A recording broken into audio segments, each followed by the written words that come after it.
യേശുവെ നന്ദി, യേശുവെ സ്വസ്ത്രം. ഞാൻ ഇരിഞ്ഞാലക്കുട രൂപതയിലെ പുല്ലൂർ ഊരകം ഇടവകയിൽ നിന്നാണ് വരുന്നത്. എൻ്റെ പേര് നിമ്മി. എൻ്റെ മകൾ കെസിയ റോസ്. അവൾക്ക് 2.25 വയസ്സായി. അവൾക്ക് ദൈവം നൽകിയ 2 അനുഗ്രഹങ്ങളെക്കുറിച്ച് പറയാനാണ് ഞാൻ ഇവിടെ വന്നിരിക്കുന്നത്.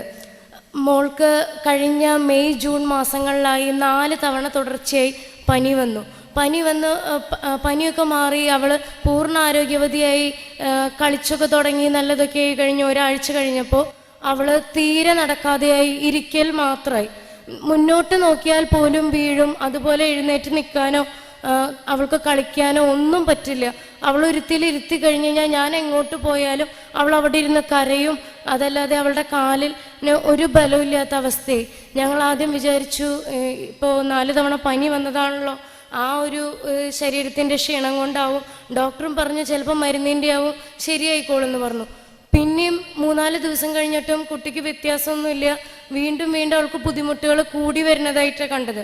അപ്പോൾ ഡോക്ടറെ കണ്ടു. ഡോക്ടർ പറഞ്ഞു വേഗം തന്നെ ന്യൂറോളജിസ്റ്റിനെ കണ്ടോളൂ, കാരണം പനി തലച്ചോറിനെ ബാധിച്ചതാണ്. ചിലപ്പോൾ കുട്ടിക്ക് ഞരമ്പുകൾ തളർന്നുണ്ടാവും. കേൾവിക്കോ കാഴ്ചയ്ക്കോ കാലിനോ കൈക്കോ ഏത് അവയവത്തിനാണ് കുഴപ്പം വരാമെന്ന് അറിയില്ല എന്ന് പറഞ്ഞു. ഞങ്ങൾ ആകെ പേടിച്ചു. ഞങ്ങൾ ഡോക്ടറെ അടുത്ത് പോയി. പിന്നീടുള്ള ട്രീറ്റ്മെൻറ്റുകൾ തുടങ്ങി. പക്ഷേ കുട്ടി അപ്പോഴും നടക്കുന്നില്ല, ഇരിക്കുക മാത്രമേ ഉള്ളൂ, വേറെ ഒന്നും ചെയ്യില്ല.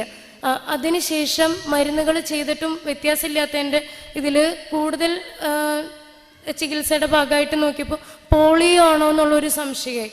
അപ്പോൾ എന്ത് ചെയ്തു, വേൾഡ് ഹെൽത്ത് ഓർഗനൈസേഷനിൽ നിന്നും അവിടെ അടുത്തുള്ള ഡോക്ടേഴ്സൊക്കെ വീട്ടിലേക്ക് എന്നും കുട്ടിയെ പരിശോധിക്കാൻ വേണ്ടി വരികയും പോളിയോ ആണോ എന്ന് സംശയം. ഞങ്ങളുടെ വീടിൻ്റെ ആ ഭാഗത്തുള്ള എല്ലാ കുട്ടികൾക്കും പോളിയോയുടെ തുള്ളിമരുന്ന് കൊടുക്കുകയും ചെയ്തു. പോളിയോയുടെ റിസൾട്ട് വരാനായിട്ട് 2 ആഴ്ച സമയമെടുക്കും. ബാംഗ്ലൂരാണ് ടെസ്റ്റ് നടത്തുന്നത്. അപ്പോൾ ഞങ്ങൾ ബ്ലഡ് ടെസ്റ്റ് ഒക്കെ നടത്തിയപ്പോൾ ഡോക്ടേഴ്സിനും സംശയം, കാരണം അതിൽ കുറേ വേരിയേഷൻ ഉണ്ട്. പക്ഷെ കൺഫേം ചെയ്യണമെന്നുണ്ടെങ്കിൽ ഈ ടെസ്റ്റിൻ്റെ റിസൾട്ട് ബാംഗ്ലൂരിൽ നിന്ന് വരണം. ഞങ്ങൾ എന്താ ചെയ്യാന്നൊന്നും അറിയില്ല. അത്രയും നാളും ഒരു ശക്തി ഉണ്ടായിരുന്നു. പക്ഷെ പോളിയോ എന്നൊക്കെ കേട്ടപ്പോൾ നമ്മളാകെ തളർന്നു പോയി. അപ്പോഴാണ് എൻ്റെ അപ്പച്ചൻ്റെ കൂട്ടുകാരൻ ഇവിടെ സ്ഥിരം, ജോബി ചേട്ടൻ ഇവിടെ ഈ കൂട്ടായ്മയിലേക്ക് എല്ലാ മാസവും വരുന്നുണ്ട്.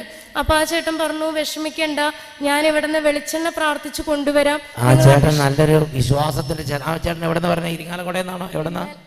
ഇരിങ്ങാലക്കുട. നല്ല തീഷ്ണമതികള് ധാരാളം പേര് അവിടെ ഉണ്ട്. എനിക്ക് ആ പ്രദേശത്തെ വളരെ ഇഷ്ടമാണ്. അപ്പോൾ ഞങ്ങൾ ഈ വെളിച്ചെണ്ണ പുരട്ടി അഭിഷേകാഗ്നി കണ്ടു തുടങ്ങി.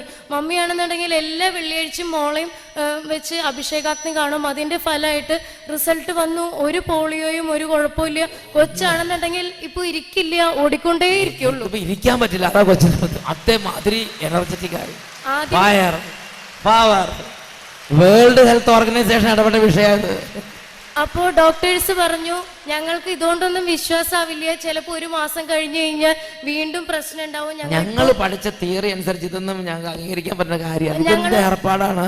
വേൾഡ് ഹെൽത്ത് ഓർഗനൈസേഷൻ ഇടപെട്ടിട്ട് നടക്കാത്ത സംഗതി. ഇതിപ്പോ വെഞ്ചരിച്ച് വെളിച്ചെണ്ണയാണ്. എറണാകുളത്ത് നിന്ന് വേൾഡ് ഹെൽത്ത് ഓർഗനൈസേഷന്റെ ഒരു വലിയ ഡോക്ടറെ വന്നിരുന്നത്. അപ്പൊ ഞാൻ പിന്നെ ഇത് മൈൻഡേ ചെയ്തിരുന്നില്ല. ഞാൻ ജോലിക്ക് പോയി. ഡോക്ടർ പറഞ്ഞു ഞങ്ങൾ 2 മാസം കഴിഞ്ഞിട്ട് ഞങ്ങൾ ഫയൽ ക്ലോസ് ചെയ്യുള്ളൂ എന്ന് പറഞ്ഞു. ഞങ്ങൾ പറഞ്ഞു ഞങ്ങളൊക്കെ ഫയൽ ക്ലോസ് ചെയ്ത് കഴിഞ്ഞു, നിങ്ങൾ എന്താ വെച്ചാൽ ചെയ്തോളാം ഞങ്ങൾ പറഞ്ഞു.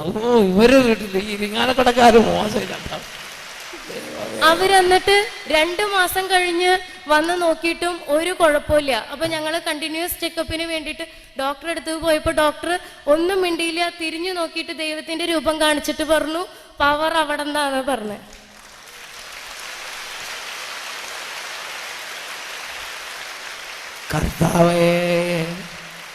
ഇത് ഈ ഒരു അനുഗ്രഹം കിട്ടിക്കഴിഞ്ഞപ്പോൾ ഞങ്ങൾക്ക് വീണ്ടും ഒരാഗ്രഹമായി. കാരണം മോൾക്ക് 6-ാം മാസത്തിൽ തുടങ്ങിയതാണ് ശ്വാസം മുട്ട്.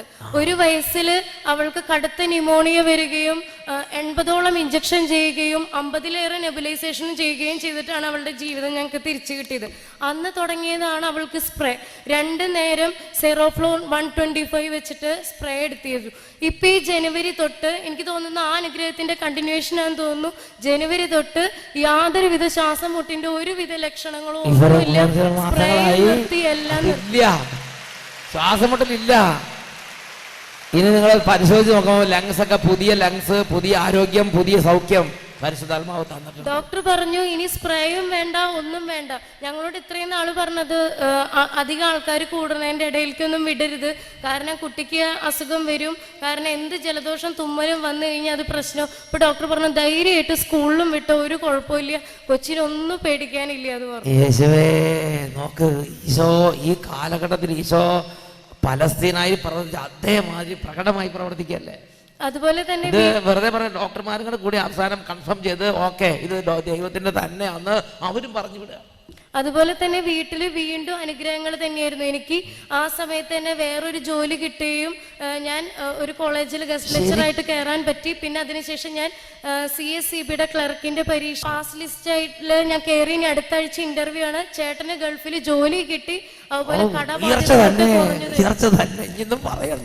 എല്ലാ ആഴ്ചയും മോള് മമ്മിയുടെ ഒപ്പം ഇരുന്ന് അഭിഷേകാഗ്നി കാണാറുണ്ട്. നന്നായിട്ട് അവള് മുട്ടുകുത്തി സ്തുതിക്കലും വേറൊന്നും അധികം സംസാരിക്കില്ല. അവൾ ആദ്യമേ പറഞ്ഞു തുടങ്ങിയത് ഹല്ലേലൂയ. അവള് നന്നായി പ്രാർത്ഥിക്കും. TV-ല് ഈശോയുടെ ശരീരം അവള് എന്താ പറയാ തൊട്ടുമുത്താനും അവള് എന്താ പറയാ ഇങ്ങനെ എനിക്ക് എന്താ പറയാ വാവു മാറ്റണേ എന്നുള്ള പോലെ. ഇപ്പൊ അവൾക്ക് ഒരു കുഴപ്പമില്ല.